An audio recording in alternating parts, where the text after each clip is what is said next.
Grafik tasarımcı aslında esas mesleğim. Mimar Sinan grafik mezunuyum. Reklam ajanslarında çalıştım. Kreatif direktörlük, ondan öncesinde grup head'lik, ondan öncesinde grafik tasarımcı junior. Liseden beri neredeyse aynı meslekle uğraşıyorum. Son 7 yıldır tabela işine girdim. Birazcık araştırma yaptım. El yapımı tabelalarla ilgili. Böyle bir 2-3 senelik bir çalışmanın ardından bu atölyeyi kurdum. Şu an grafik tasarımla beraber ama daha çok %80 sipariş üzerine eski teknikle tabela tasarımı yapıyorum. Daha öncesinde grafik tasarımcılık yaparken, reklam ajanslarında çalışırken günümüzün tabelalarıyla uğraşıyordum. Yine billboard, yine outdoor ya da bir firmanın, bir mağazanın ön giydirmesi. Bunların hepsi aslında bir tabelacının işiydi. Ama daha sonrasında zamanla bu iş tasarım disiplini içine girdi ve kayboldu gitti bu geleneksel teknik. Bunu yapan ustalar da kayboldu. Feyz alacak ya da işin tekniğini öğrenecek usta bulamadım. Çoğu bu işi bırakmışlar. Ya ikinci jenerasyon geçilmiş, onlar dijital tabelacılığa dönmüşler. O kesim şu an emekli olmuş ya da ölmüş. Kendi kendime dediğim gibi videolardan, fırça çalışmalarından, yurt dışından, kitaplardan yani böyle bir sıkıştırılmış bir süreç oluşturdum kendime ki hala oldum demiyorum. Ben hala fırçamı geliştirmeye uğraşıyorum. Okuldaki esas branş konum benim tipografiydi. Yani daha çok hep böyle bir tipografik tasarımlara yöneliyordum. Grafik tasarımın da birazcık 2000'ler ortasında kazançlı olmamaya başladı. Çok fazla grafik tasarımcı ve iş vardı ama kalite düşmüştü. Ben de grafik tasarımdan bir şekilde uzaklaştım. Bu birazcık kendime ufak bir atölye ile başladı. Farklı materyallerin üzerine tipografik yine denemeler yaparak başladı. Bir kapıya yaptım, işte bavul üzerine yaptım ama o sürede zaten tabela atölyesi açma fikri net değildi yine. Bu birazcık yolda evrildi. Bu iş tutar mı, tutmaz mı?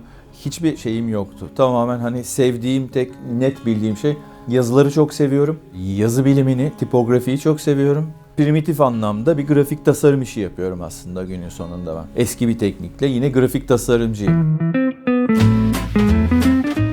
Bir şekilde reklam ajanslarındaki öyle bir yapıyı bıraktım, öyle bir sistemi bıraktım. Bunun altındaki yatan sebep birazcık sektörün vahşileşmesiydi aslında. Yoksa kalsaydım ben de yine bir ajans kreatif direktörü olarak hayatıma devam edebilirdim ama ne kadar tatmin edici bir şey onu bilmiyorum.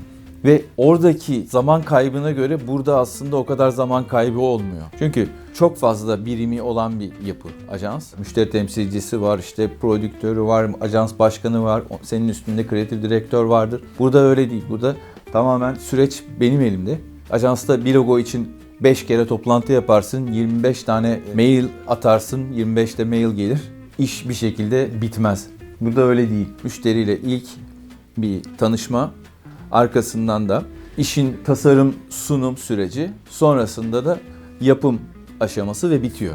Arasında ciddi bir çalışma farkı artı kendini verme farkı var. Yani orada bir işe ayırdığın süre ile burada bir işe ayırdığın süre arasında ciddi fark var. Artı haz anlamında da fark var. Dönüp baktığında 3 gün sonra ya da 1 ay sonra yapılan şeylerin çok bir önemi yok yani. Atölyeyi ilk açtığım zaman da insanlara klasik tabela dediğimde bunu anlatmakta güçlük çekiyordum. Bunun elle yapıldığını falan anlatmam birkaç seneyi buldu. Etrafımda ben çok ilgilenirim. Gezerken bir yere gittiğimde herhangi bir iş için bile gitsem bindiğim minibüsün tabelasından apartman ismin tabelasına her şeyi böyle didik didik ben incelerim. Bu tabela kirliliği de aslında birazcık buraya beni itmiş olabilir. Sürekli bunları bir şekilde kafaya takıp ve eleştirdiğim için ucundan kıyısından biz de bir yerlerini düzeltelim. Çok büyük şeyler yapamayız ama çok feci durumda artık tabela konusu. Hiç kimsenin hiçbir görüşü yok. Kasap da aynı fontu kullanmış, kafede aynı akan yazıyı kullanmış. Böyle bir kaygıları yok artık insanların. Tabelada başka yazıyor, camda başka yazıyor, kart vizitinde başka bir logo var adamın.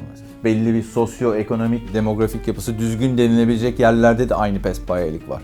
Yani yaşadığın yere bir şey katmak anlamında devede kulak bile değil belki benim yaptığım. Ama birazcık da gurur duyuyorum yaptığım en azından minik bir bölgesel olarak bile yaptığımda aynı bölgeye 2-3 tane orada görsel olarak renk kattığımı düşünüyorum. Çok büyük bir şey değil ama ufak da olsa bir tuzumuz, katkımız oluyor herhalde.